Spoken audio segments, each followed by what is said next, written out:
기독교는 계시의 종교입니다. 기독교는 말씀과 진리의 종교입니다. 그리고 동시에 기독교는 체험의 종교입니다. 왜냐하면 하나님께서는 살아계시고 지금도 일하시기 때문입니다. 그러므로 기독교는 하나님을 체험할 수 있습니다. 하나님을 우리 삶에 체험을 하게 되어지면 우리는 간증이 생깁니다.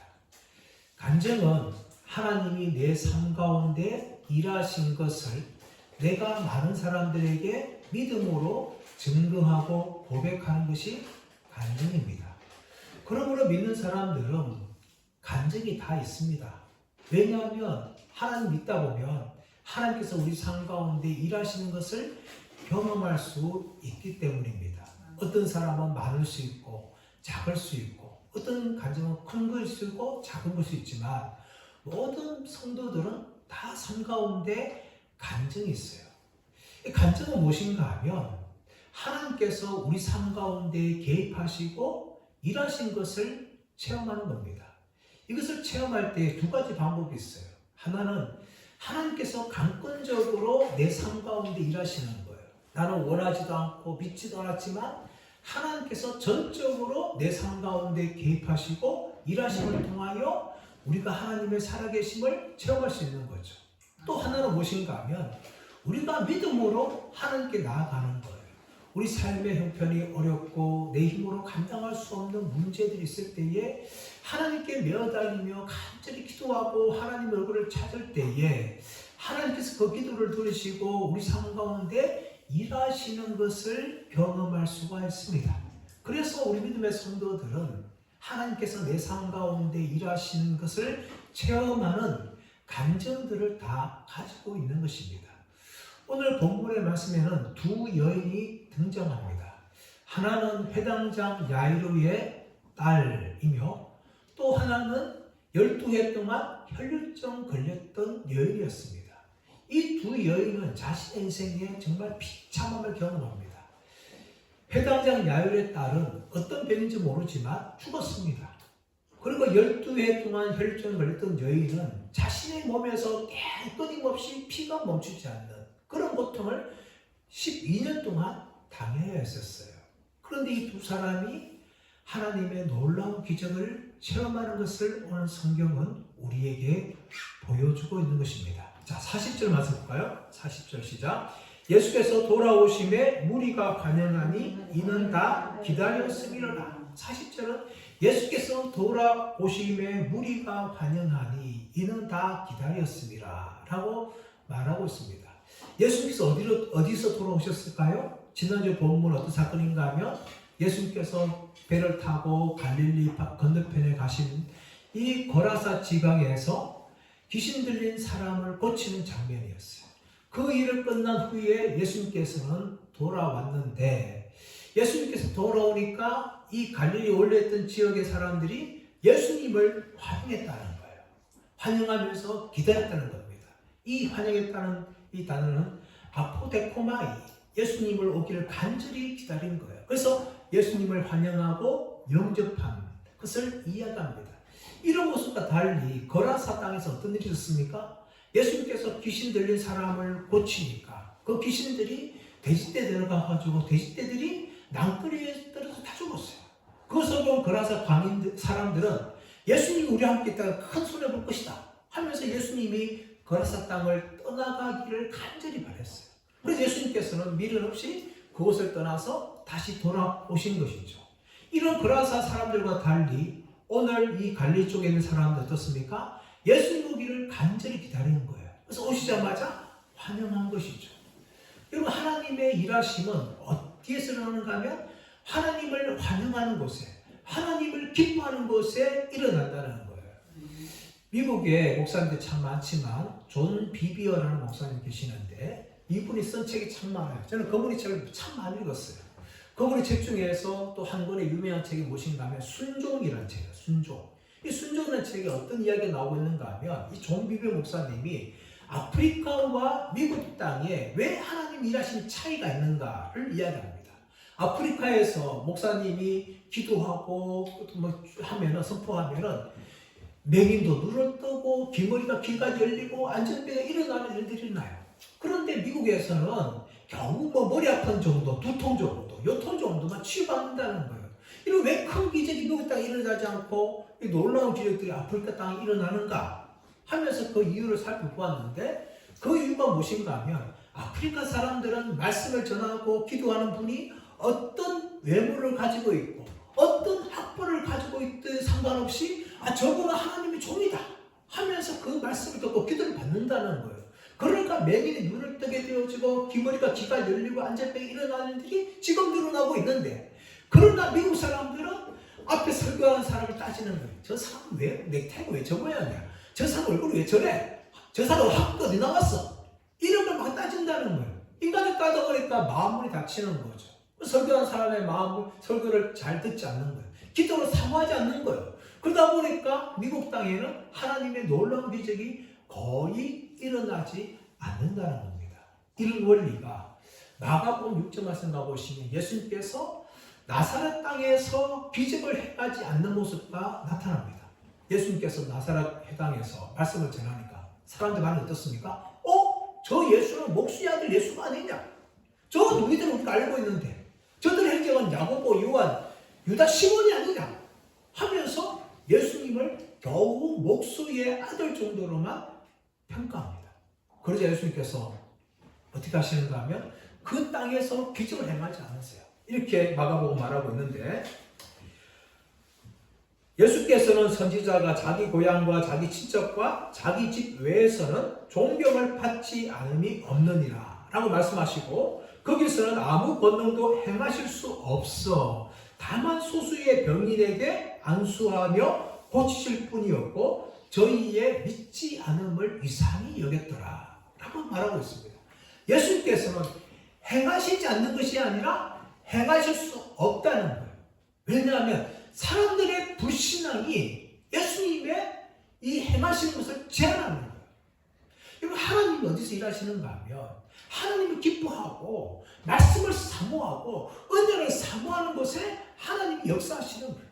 그러면 사람들이 마음은 닫고 환영하지 않으면 하나님께서는 그곳에서 일하시지 않는다는 겁니다. 왜냐하면 사람들의 불신앙이 하나님으로 하여금 일하시지 못하게 막으시는 거예요. 이것이 참 중요한 거예요. 그럼 잠언서 8장 17절 말씀 가보시면 나를 사랑하는 자들이 나의 사랑을 입으며 나를 간절히 찾는 자가 나를 만날 것이다 라고 말하고 있는 거예요. 하나님의 은혜는 누구한테 임하는가 하면 그 은혜를 사모하는 자에게 임하는 거예요. 하나님의 말씀이 열매를 누가 맺습니까? 그 말씀을 듣기를 간절히 사모하는 자들에게 말씀이 떨어지고 30배, 60배, 100배의 열매가 거두어지는 겁니다. 하나님의 역사도 마찬가지예요. 하나님을 기뻐하는 곳에 하나님께서 일하시지, 하나님을 기뻐하지 않고 불신하는 곳에 하나님은 결코 일하시지 않는다는 겁니다. 그래서 예수님께서는요, 그라사 사람들이 떠나기를 간절히 원하니까 더 이상 그곳에서 역사하지 않고 떠나오셨어요. 그리고 오늘 말씀 보니까 이 갈릴 사람들이 뭡니까? 예수님 오기를 간절히 기다리는 거예요. 오자마자 예수님을 환영한 것입니다. 바로 이 땅에서 예수님께서 기적을 행하시는데 그 기적을 행하시는 두 사람의 주인공의 모습이 등장합니다. 먼저 41절, 42절 말씀 볼까요? 41절, 42절 시작. 이에 회당장이 야이로라 하는 사람이 와서 예수의 발 아래 엎드려 자기 집에 오기를 간구하니 이는 자기에게 12살 된 왼딸이 있어 죽어가미러라. 예수께서 가실 때에 무리가 밀려들더라. 자, 41절과 42절에 등장하는 사람은 회당장 야이로의 딸입니다. 여러분, 회당장이라는 것은 그 당시에 회당이 이제 성전 대신에 유대인들이 예배드리는 장소였어요. 말씀을 듣는 장소였어요. 그 모든 건물을 관리하고 예배를 주관하는 사람이 회당장이에요. 이 회당장은 그 마을에 한 사람 정도, 많으면 두 사람인데 아주 그 마을을 대표하는 사람이 회당장이었어요. 근데 이런 회당장은 그 마을에서 높은 신분을 가지고 있는 사람인데 이 회당장 야이로의 딸, 오늘 말씀 보시면 그것도 왼딸이에요. 외동딸. 외동딸이고 12살이라고 이야기합니다. 그러면 지금 초등학교 학생들은 보통 있지 10대의 나이인데 예수님 당시에 12세, 13세는요 결혼의 정년기였어요. 약혼할 나이였어요. 그렇다면 이 회당장 야이로에게는요 12살 된 딸은 이제 내년이면 시집을 가야 될 그런 딸이었고 그것도 하나밖에 없는 딸이었어요. 아무리 아버지가 신분적으로 또 계급적 높은 사람이라 할지라도 이 회당장 야이로에게는 죽어가는 딸이 있었다는 거예요. 또 이제 43절 와서 볼까요? 43절 시작. 이에 12해를 혈류증으로 앓는 중에 아무에게도 고침을 받지 못하던 여자가 또 한 여인이 등장하는데 이 여인은 12해 12년 동안 혈류증을 앓고 있는 여자였어요. 이 여자 몸에서 뭡니까? 피가 나요. 피가 혈관을 통해 나가야 되는데 몸 밖으로 그냥 빠져나오는 이 혈류증을 앓고 있는 거죠. 레위기 15장 말씀 가보시면 이 혈류병에 걸린 사람들을 부정하다라고 이야기합니다. 그가 만지는 모든 물건마다 부정하게 돼요. 그리고 그가 앉은 의자도 부정하게 되는 거예요. 사람이 이 혈류병 걸린 사람을 만지면 그 사람은 부정하게 되어서 몸을 씻어야 되고 옷을 빨아야 되고 저녁까지 부정하게 되어지는 거예요. 그런데 이 혈류병 중에 여성들의 생리도 이 혈류병의 하나라는 거예요. 그래서 여인들은요 일주일 동안 부정한 사람으로 인정받아요. 그리고 그 사람이 만지는 물건도 부정하게 되어지고 사람도 부정하게 되어지고 앉는 사람도 부정하게 되어지고 그 사람 쫓아가게 되면 그 여인 때문에 다른 사람들이 저녁까지 부정하게 되어지는 이런 종교적으로 부정케 되어지는 그런 정죄를 받게 되는 거예요. 그런데 이 여인은요 한 번만 피가 밖에 샌 것이 아니라 12년 동안 계속해서 몸 밖으로 피가 새고 있는 병에 걸린 여인이었습니다. 그래서 이 여인은요 사람들 만나지도 못해요. 사람들 만나다가 그 사람이 부정하게 되니까 아예 사람들이 이 여인 근처에 오지도 않았어요. 어쩌면 가족들로부터 격리가 되었든지 버림받았든지 그리고 이 여인은 혈병 때문에 결혼도 못했을 거예요. 어쩌면 여인으로서 너무나 비참한 그런 여인이 바로 오늘 43절에 등장하고 있는 이 혈류병 걸린 여인이었습니다. 이처럼 이 여인이 고생하니까 어떻습니까? 43절 말씀 보시면 아무에게도 고침을 받지 못하다라고 이야기합니다. 여러분 자신의 병이 걸렸다면 여러분 그 병을 고치려고 얼마나 노력했지 않았을까요? 정말 힘을 다해서 재산을 동원해가지고 용한 사람 찾아가가지고 자신의 병을 고치려고 많은 것들을 노력했을 거예요. 마가복음 4장 26절에 이렇게 이야기하고 있는데 이 여인에 대해서 어떻게 말하고 있는가 하면 많은 의원에게 많은 괴로움을 받았고 있던 것도 다 허비하였으되 아무 효용이 없고 도리어 더 중하였던 차에라고 이야기합니다. 많은 의원을 찾아갔어요. 의사를 찾아갔어요. 그런데 의사가 자신의 병을 고치지 못하고 너무 괴로웠어요. 자기 고치기 위해서 어떻습니까? 많은 것들을 허비했다는 거예요. 자신이 어쩌면 전 재산을 동원해가지고 자신의 병을 고치려고 그렇게 발부등을 쳤는데 오히려 그 병은 더 중해져가지고 1년이 아니라 2년이 아니라 12해 동안 끊임없이 자신의 몸에서 피가 흘러나오는 그런 고통을 이 여인이 당했다는 것입니다. 여러분 저희 어머니가 사실 지금 췌장암 말기입니다. 여러분 암 환자 요즘 우리나라 보험이 건강보험이 잘 되어서 웬만한 건 다 보험으로 다 커버가 됩니다. 특별히 저희 어머니 같은 경우는 이제 연세도 많기 때문에 또 중증 환자이기 때문에 국가 혜택이 더 많아요. 근데 여러분 만약에 암을 치료하지 않았는데 이 암에 대한 치료비용이 되지 않는다면 얼마나 많이 들까요? 초기에 저희 어머니가 진단받고 검사할 때에 300만 남았어요. 그게 암 적용 안 됐을 때였어요. 근데 그 항암 치료를 몇 번 하는지 생각해 보십시오. 수천만 원, 수억이 그냥 나가는 거예요. 그만큼 여러분 자기 병을 치료하는데 돈이 많이 들어가는데 이 12년 동안 혈류병을 인하여서 고통당한 이 여인은 정신적인 피해뿐만 아니라 물질적인 피해도 어마어마하게 많이 받았던 여인이었습니다. 그러나 그 병을 고치지 못하였어요. 오늘 이 본문에 나오는 이 두 여인은 어쩌면 많이 달랐습니다.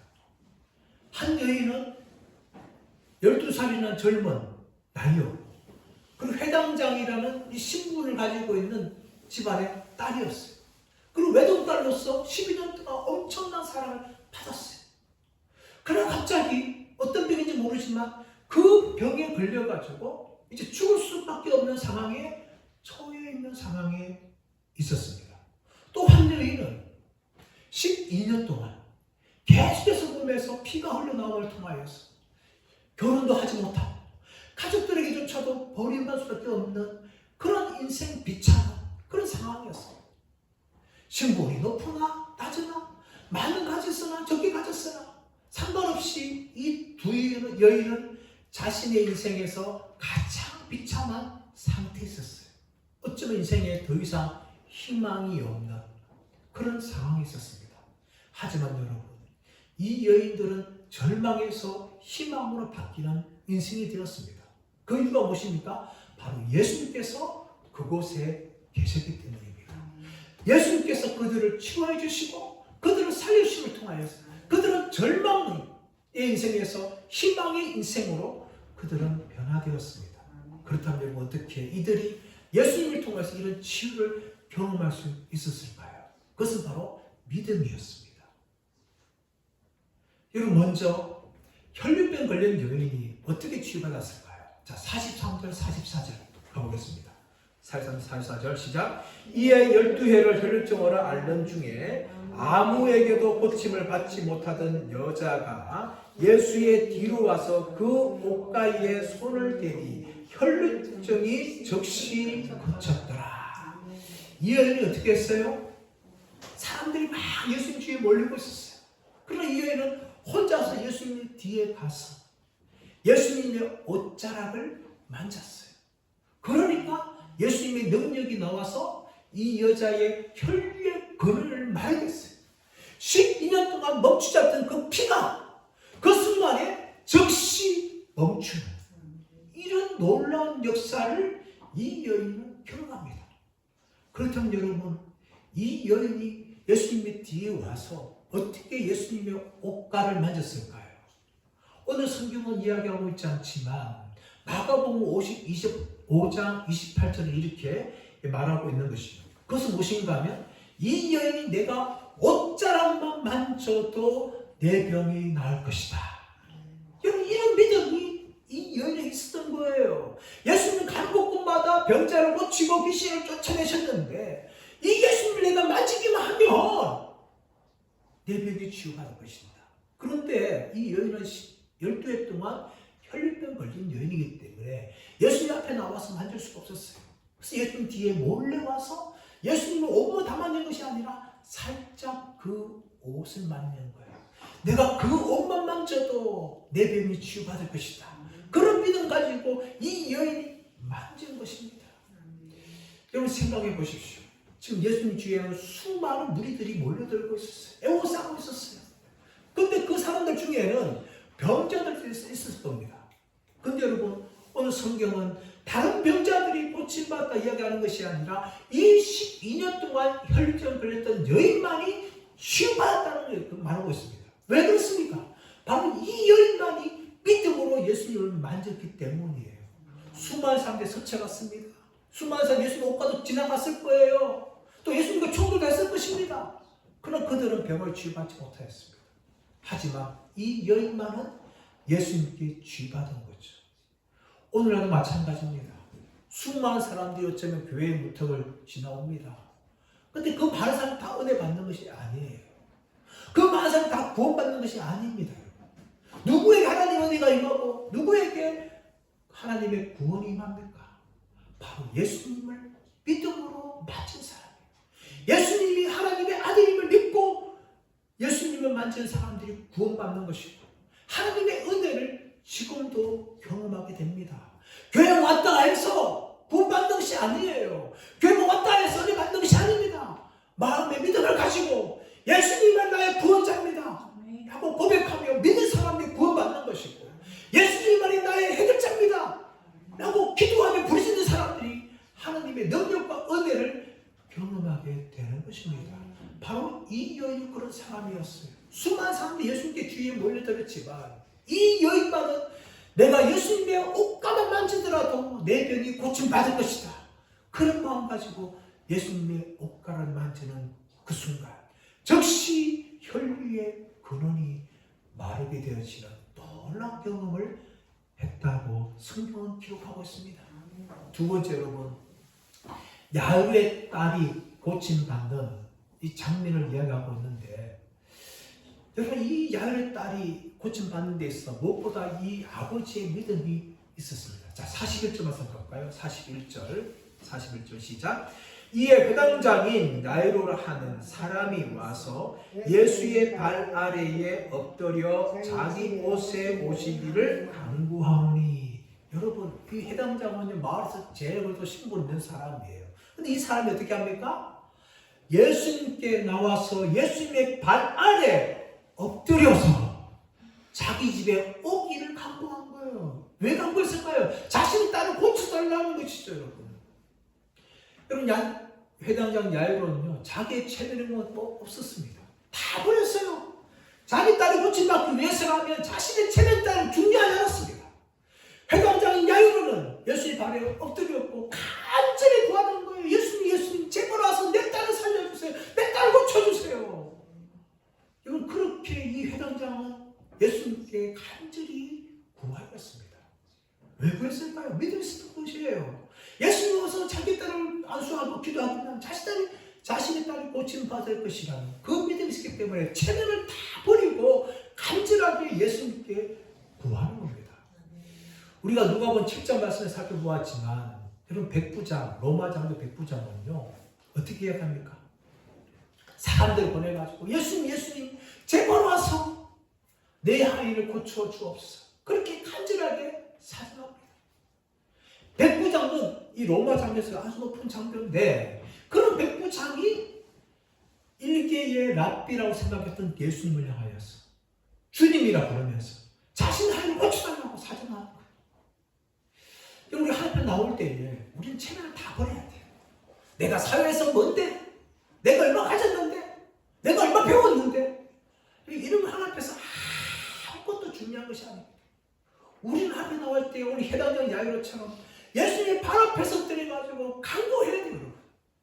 여러분, 열왕기하 5장 말씀 나오시면 아람 장군 나만의 문둥이 치유 사건이 나옵니다. 나병 환자 치유.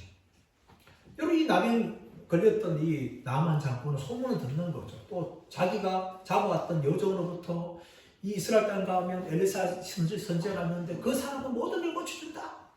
이 소문을 듣고 왕한테 이야기하고 선물을 사가지고 찾아가는데 선지자 이 엘리사는 문도 열지 않고 종을 보내면서 어떻게 말합니까? 요단강에 가서 7번 몸을 씻어라.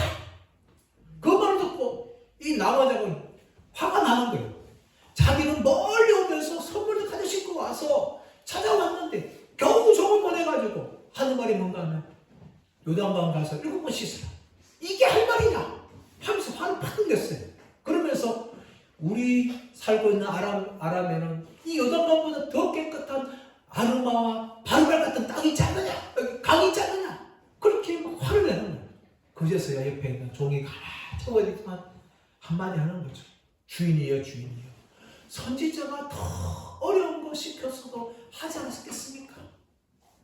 그렇게 말하니까 그제서야 이 나만 장군이 자신의 분노하던 마음을 내려놓고 요단강물을 가서 씻는 거죠. 한 번을 씻고, 두 번을 씻고, 세 번을 씻고, 네 번을 씻고, 5번 씻고, 6번 씻고, 아무런 역사가 일어나지 않아요. 마지막 7번째, 선지자가 말한 것처럼 7번째 들어가서 씻으니까 자신이 머리부터 발끝까지 났던 그 나병이 깨끗하게 치유받는 그런 기적을 경험합니다. 어떻게 경험했어요? 자신의 체면을 다 버린 거죠. 내가 뭔데? 이런 걸 다 버리니까 하나님의 은혜를 경험하는 겁니다. 사랑하는 여러분, 우리가 하나님의 일하시는 경험하기 위해서는 우리의 것도 다 버려야 돼요. 내가 가지고 있는 것, 내가 붙들고 있는 것 다 버리고 하나님 불쌍히 여겨 주옵소서. 이렇게 간구할 때에 하나님께서 일하신다는 것이죠. 두 번째로, 오늘 이 야일의 딸, 여러분, 야일가 찾아왔을 때마다 중환병에 걸렸어요. 근데 여러분, 얼마 지나지 않아서 이 딸이 죽고 맙니다.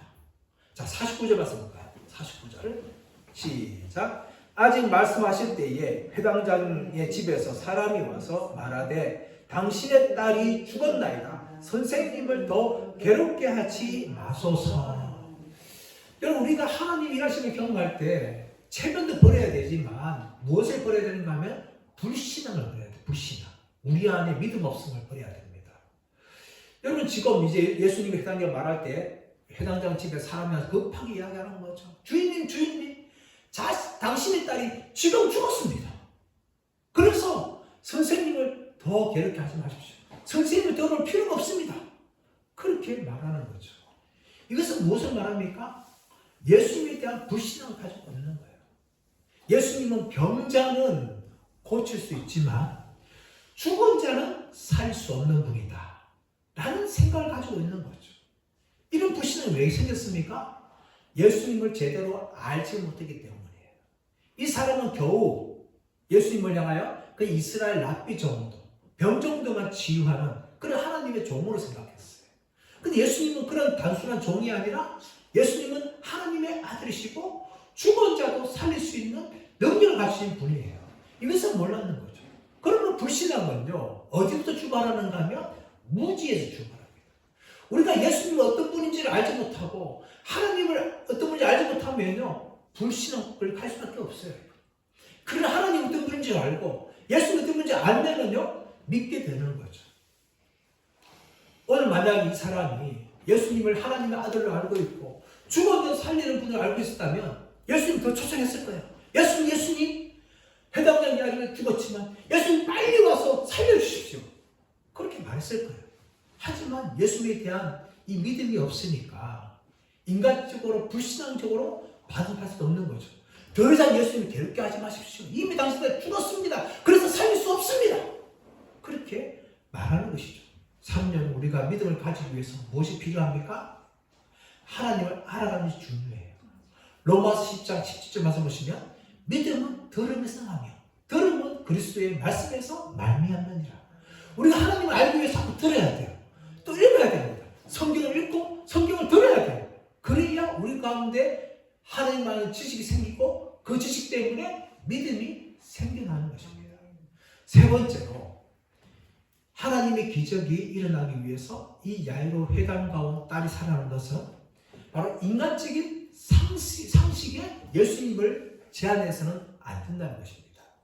자, 우리 52절, 53절 말씀 시작. 모든 사람이 아이를 위하여 울며 통곡하니 예수께서 이르시되 울지 말라. 죽은 것이 아니라 잔다 하시니 그들이 그 죽은 것을 아는 거로 비웃더라. 아멘. 여러분, 지금 야이로 회당장 딸은 죽었어요. 근데 예수님께서 52절 말씀 보시면 통곡하는 사람들 향해서 어떻게 말합니까? 울지 말라. 죽은 것이 아니라 자는 것이다. 분명히 죽었어요. 죽은 예수님은 잔다라고 이야기합니다. 그렇게 말하니까 사람들이 듣습니까? 사람들이 야이로의 딸이 죽은 것을 알기 때문에 예수님의 말한 것을 비웃은 것입니다. 비웃은 것이에요. 일반적 상식적으로 생각할 때에 이미 죽은 사람은 다시 살아날 수 없어요. 일반적 상식이에요. 근데 예수님께서는 그 야이로 회당장의 딸이 죽은 것을 죽은 것이라 말하지 않고 자는 것이라고 이야기해요. 자는 것. 왜 그렇게 말했을까요? 예수님께서는 이 죽었던 야이로 회당장의 딸을 살릴 수 있기 때문에 자는 것이라고 이야기했어요. 자면 눈을 뜰 수 있는 거죠. 근데 죽은 것은 눈을 뜰 수 없는 게 상식이에요. 근데 예수님은 어떻습니까? 인간의 상식에 제한된 분이 아니에요. 죽은 자도 살 수 있는 분이 예수님이세요. 그래서 사람들이 비웃거나 말하든 간에 예수님께서는 일하시는 거죠. 자, 51절 52절 말씀. 자, 51절 52절 시작. 그 집에 이르러 베드로와 요한과 야고보와 아이의 부모 외에는 함께 들어가기를 허락하지 아니하시기를. 자, 그리고 50절 시작. 예수께서 들으시고 이르시되 두려워하지 말고 믿기만 하라. 그리하면 딸이 구원을 얻으리라 하시고. 자, 예수님께서 지금 회당장 야이로에게 무슨 말합니까? 회당장을 향하여서 두려워하지 말고 믿기만 하라.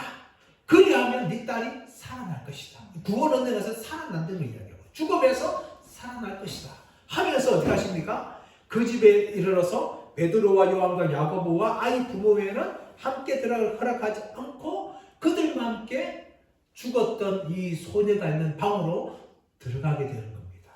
그래서 예수님께서 어떻게 말씀하십니까? 아이야 일어나라. 달리다 쿵!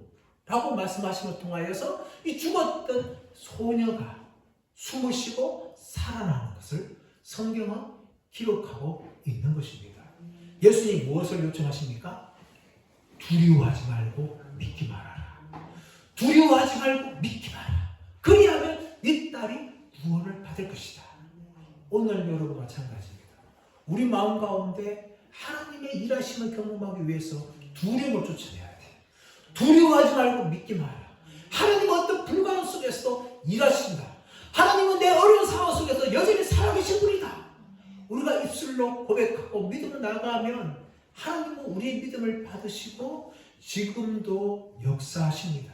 사랑하는 여러분, 하나님 지금도 살아계신 분이시며 지금도 일하시는 분임을 믿습니다. 이 하나님을 경험하기 위해서 우리에게 필요한 것은 믿음입니다. 이 12일 때 걸린 여인처럼 내가 예수님을 옷자락만 만지면 나을 것이다. 이런 믿음이 우리 가운데 있어야 돼요. 또 회당장 야이로가 두려워하지 말고 믿기 마라 라고 예수를 믿어서 예수님을 죽었던 딸이 있는 방으로 들어오게 한 것처럼 우리는 지금도 우리 삶 가운데 우리가 처해 있는 정말 어려운 상황 가운데 예수님을 초청하기 원합니다. 주님 찾아오셔서 지금도 일하여 주옵소서. 그렇게 믿음을 통하여서 우리 삶 가운데 일하시는 하나님을 경험하시는 저와 여러분 모두가 되시기를 예수의 이름으로 축원합니다.